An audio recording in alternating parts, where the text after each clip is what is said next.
இன்றைக்கி visittemples.com மூலமாக தமிழ்நாட்டில் திருவாரூர் மாவட்டத்தில் அமைஞ்சிருக்கிற திருவீழிமிழலைங்கிற ஊரில் இருக்கிற ஸ்ரீ வீழிநாதர் கோயில் அல்லது திருவீழிநாதர் கோயிலை பற்றி அதை கோயில் குருக்களான பிச்சைமணி குருக்கள் சொல்கிறத கேட்க போகிறோம்.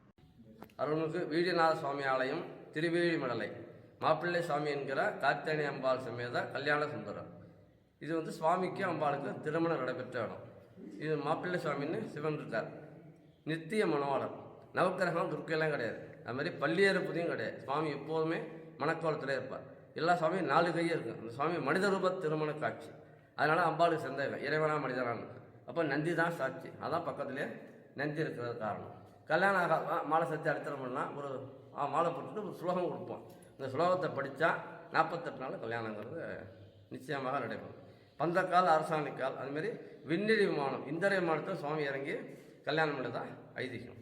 அதோட பெருமாளுக்கு சுவாமி சக்கரை கொடுத்துருக்கார். மகாவிஷ்ணு டெய்லி 1000 தாமரை பரித்தம் பண்ணுறார் சக்கரை வேண்டி. ஒரு பூ குறையும் போது தன்னுடைய வலது கண்ணால் பரம் பண்ணுறார். அப்புறம் தான் சுவாமி பெருமாளுக்கு சக்கரத்தை கொடுக்குறார். அதோட காலசம்மாரமூர்த்தி பக்கத்தில் இருக்குது. திருக்குடியிலுமே இஞ்சி 60, 80, 70 எல்லாம் இந்த ஆயுஷமாக எல்லாமே இங்கே பண்ணிக்கலாம். திருக்குடியில் மார்க்கண்டேய சம்மாரம் பண்ணுறது. இங்கே ஸ்வேதகது அப்படின்னு மகாராஜா சிவபூஜை பண்ணுறார். அதான் யமன் தடுக்கிறார். அதான் யமனே சுவாமி சம்மாரம் பண்ணிடுறார்.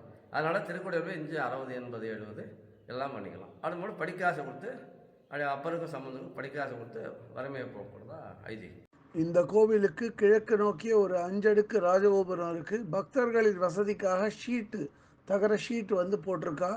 கோயிலுக்கு முன்னாடி துவஜஸ்தம்பம் பலிபீடம் இருக்குது. ராஜகோபுரத்துக்கு பக்கத்திலே வெளிப்பக்கமாக ஒரு 100 கால் மண்டபம் ஒன்று கட்டியிருக்கா. அது பழைய மண்டபம். ராஜகோபுரத்தோடு சேர்ந்த மாதிரி ஒரு கணபதி முருகன் விக்கிரகத்தை அப்படியே பதிச்சிருக்கா. இந்த ராஜகோபுரத்திலே 2 விக்கிரகங்களை பதிச்சிருக்கா. அவர் பேர் பதுமநிதி, சங்கநிதி. இவைகள் 2மே துவஜஸ்தம்பத்தை பார்த்த மாதிரி இருக்குது. இங்கே மூலஸ்தானம் போகிற வழியிலே திருமூலநாதர் சிவலிங்க வடிவமாக அவர் சன்னதியில் காட்சி தரார். இந்த கோயில் கோச்செங்கட் சோழன் கட்டின ஒரு மாட கோயிலாகும். இந்த கோயில் மேலே இருக்கிறதுனால இந்த கோயிலை 12 தமிழ் மாத படிகள் வழியாகவும் 7 தமிழ் நாள் படிகள் வழியாகவும் சென்றடையலாம். மூலஸ்தானத்துக்கு வெளிப்பக்கமாக விநாயகர் முருகன் விக்கிரகம் இருக்குது. அது பக்கத்திலே துவார கணபதி, காசி விஸ்வநாதர் விக்கிரகங்களும் காணப்படும். இங்கே ஸ்ரீ வீழிநாதர் கிழக்கு நோக்கி சிவலிங்க வடிவமாக காணப்படுறார். சிவலிங்கத்துக்கு பின்பக்கமாக சிவனும் பார்வதியும் கல்யாண கோலத்தில் இருக்கா. இந்த கோயில் கோபுரம் பிற கோயில் கோபுரங்களை மாதிரி வர்ணமயமாக இல்லாமல் இதில் தங்க நிறத்தில் இதுக்கு ஒரு பெயிண்ட் பூசியிருக்கா. 2வது என்ன அப்படின்னா, மூலஸ்தானத்துக்கு பின்பக்கத்தில் ஒரு துவாரம் இருக்குது. அந்த துவாரம் வழியாக நித்தமும் ஒரு கிளி இங்கே சுவாமியை நமஸ்காரம் பண்ணிட்டு போகிறதா ஐதீகம். இந்த கோயிலில் அம்பாள் சன்னதி வாசலில் 2 துவாரபாலகிகள் விக்கிரகம் வச்சுருக்கா. அதே மாதிரி அம்பாளோட பேர் இங்கே சுந்தர குஜாம்பிகை. அம்பாள் சன்னதி கிழக்கு நோக்கி இருக்குது. 3 அடுக்கு ராஜகோபுரம் கொண்ட அம்பாள் சன்னதி இது.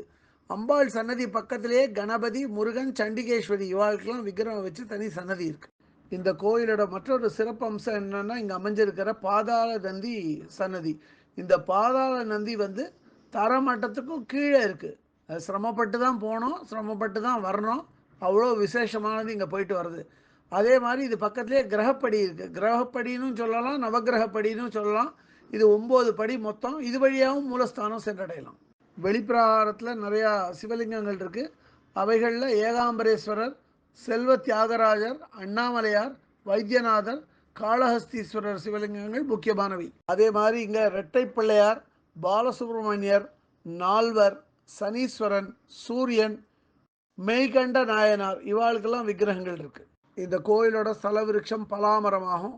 புண்ணிய தீர்த்தம் விஷ்ணு தீர்த்தம் அல்லது தாமோதர தீர்த்தம். இந்த கோயிலுக்கு பின்பக்கத்தில் படிக்காசு விநாயகருக்கு தனியாக ஒரு சன்னதி இருக்குது. இந்த சன்னதி ரொம்ப விசேஷமானது.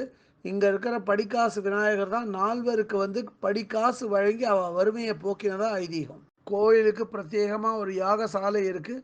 கல்யாணம் ஆகாதவா ஸ்வயம்வர கலா பார்வதி ஹோமம் பண்ணால் உடனடியாக அவளுக்கு கல்யாணம் நடக்குங்கிறது நம்பிக்கை.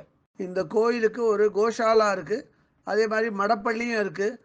அன்னதான கூடமும் இயங்கிட்டு வருது. இந்த கோயில் திருவாவடுதுறை ஆதீனம் நிர்வகிச்சுட்டு வரா. நம்மளுக்கு இந்த கோயிலை பற்றி எடுத்து சொன்ன திரு பிச்சைமணி குருக்களுக்கு நமது நன்றிகள். இந்த கோயிலை பற்றிய இதர விவரங்கள் வேணும் அப்படின்னா www.visittemples.com அப்படிங்கிற வெப்சைட்டுக்கு போயிட்டு இந்த கோயிலை பற்றிய எல்லா விவரங்களையும் ஆங்கிலத்தில் படிக்கலாம். இல்லை பிற பாஷைகளில் வேணும்னா அதிலேயே மொழிபெயர்க்கிற வசதியும் இருக்குது. அப்படியே மொழிபெயர்த்து அவா பாஷைக்கு தகுந்த மாதிரி படிச்சுக்கலாம் அதை. இதுவரை இந்த காணொளியை கண்டும் கேட்டும் மகிழ்ந்த பக்தர்களுக்கு visit temples.com சார்பாக ராகவாச்சாரியின் நன்றிகள்.